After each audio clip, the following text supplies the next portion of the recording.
Assalamualaikum warahmatullahi wabarakatuh. Jumpa lagi bersama Darus Kampai Channel, berbagi info dan tutorial. Oke, terima kasih buat teman-teman yang masih setia bergabung di channel ini. Nah, di video kali ini kita akan memberikan sebuah tutorial bagaimana cara settingan VPN untuk Axis, apalagi buat teman-teman yang suka bermain game dan juga menggunakan VPN untuk merubah kuota-kuota yang lainnya. Itu diperlukan koneksi yang bagus. Nah, di sini kita hanya butuh settingan VPN. Oke. Buat yang baru bergabung, silahkan ditekan dulu tombol like-nya, tombol subscribe dan juga nyalakan lonceng notifikasinya. Oke, baiklah teman-teman, di sini kita akan langsung saja mulai ke tutorialnya. Nah, untuk settingan VPN Axis kali ini kita akan gunakan tuh settingan untuk VPN luar negeri. Di sini kita akan coba setting VPN untuk VPN Singapura. Nah, jadi cukup gampang teman-teman, silahkan diperhatikan bagaimana settingan untuk VPN tersebut. Nah, langkahnya cukup gampang. Di sini kita tinggal masuk saja di menu pengaturan, lalu kita ambil pengaturan SIM card. Nah, di sini kita akan pilih itu SIM 1 atau SIM 2 yang kita gunakan untuk internet. Jika SIM 2, ambil SIM 2 lalu kita klik. Dan di sini kita cari adalah nama jalur akses. Nah, di sini kita klik, lalu untuk VPN di sini kita ambil tanda plus. Nah, di sini saya sudah setting sebelumnya, itu adalah Axis ngebut.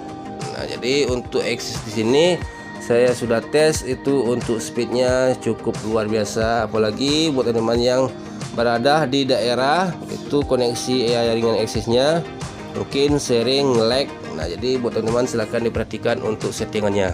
Nah, di sini untuk nama itu bebas, namun saya beri nama adalah Axis ngebut.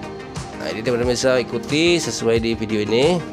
Nah, untuk VPN di sini saya gunakan adalah FDC server.sg. Jadi pastikan sesuai dengan yang ada di video. Nah, jika sudah, lalu kita simpan. Nah, untuk proxy di sini kita kosongkan saja. Lalu untuk port juga kita kosongkan. Nah, untuk nama pengguna juga kita kosongkan. Dan untuk kode sandi juga kita kosongkan. Ini refleks itu kalau untuk kode sandi selalu disensor. Nah, untuk server di sini kita gunakan adalah www.frisdkli.au. Jadi jangan sampai salah untuk pengetikannya. Saya kurang jelas bagaimana cara bacanya, jadi satu-satu saja saya sebutkan. Oke, lalu disimpan. Nah, untuk selanjutnya di bagian MMSC itu adalah http://2 Toyota Singapore.sg/MMS. Oke teman-teman, jika sudah selesai lalu tinggal klik simpan. Pastikan jangan sampai ada salah pengetikan, apalagi dari tanda titik, tanda koma, tanda baca. Oke.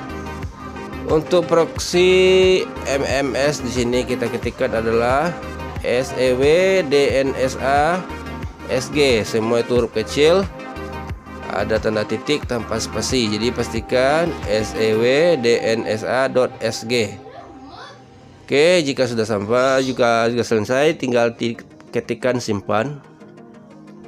Nah, untuk port MMS kita isikan itu 8000. 8000.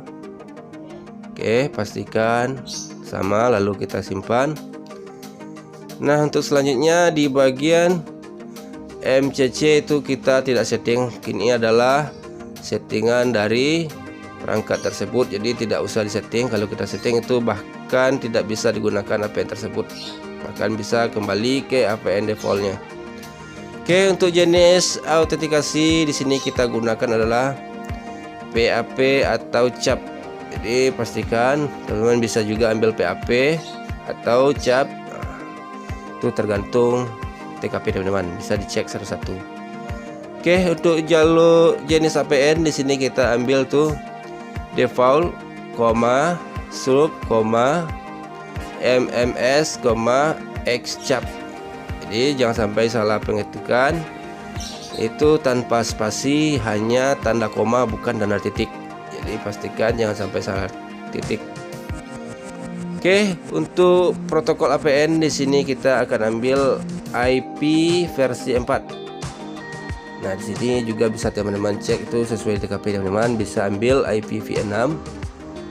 Nah, tergantung nanti teman uji speednya, jika bagus ambil di bagian itu. Namun di TKP saya itu bagusnya di bagian IPv4. Untuk proxy roaming juga sama, itu IPv4. Oke, untuk selanjutnya itu sudah selesai untuk bagian settingan APN, tinggal kita klik di bagian simpan. Jadi pastikan teman-teman jika sudah selesai lalu kita simpan. Nah, langsung kita aktifkan APN tersebut. Jika APN tersebut benar, itu otomatis tidak akan kembali ke APN defaultnya. Dipastikan kalau kembali ke APN default berarti itu ada kesalahan di bagian pengetikan. Oke teman-teman, selanjutnya kita akan coba tes untuk speednya dari APN Singapura ini. Oke, kita tunggu. Jadi buat teman-teman, ini merupakan APN luar negeri, kita ambil dari Singapura. Oke, di sini akan kita coba cek untuk speed dari APN tersebut. Nah, di sini itu sudah ketemu cybernya IP core SDN BHD, itu nggak jelas ya. Oke, untuk speed cukup bagus, untuk unduhnya masih naik, untuk ping itu kecil ya. Oke, sudah sampai di angka 20,1. Nah, untuk unggah oke, sudah di angka 20, masih stabil. Untuk unduh dan unggah oke, 20,3. Ini cukup bagus untuk speed access menggunakan APN ini. Nah, di sini sudah saya tes untuk APN bawaan atau defaultnya ini tidak sampai di angka 20. Jadi untuk APN di sini bisa sekali digunakan, apalagi buat teman-teman yang ada di daerah itu jaringan aksesnya sering sekali macet. Nah, di sini bisa gunakan APN tersebut. Jadi pastikan APN-nya masih bisa digunakan, itu jangan sampai ada salah pengetikan dalam APN-nya. Oke teman-teman, mungkin sekian dulu tutorial dari Darus Gameplay Channel, bagaimana cara untuk settingan APN biar koneksi tercepat dan bisa untuk bermain game. Oke, terima kasih, sampai berjumpa lagi di video berikutnya. Wassalamualaikum warahmatullahi wabarakatuh.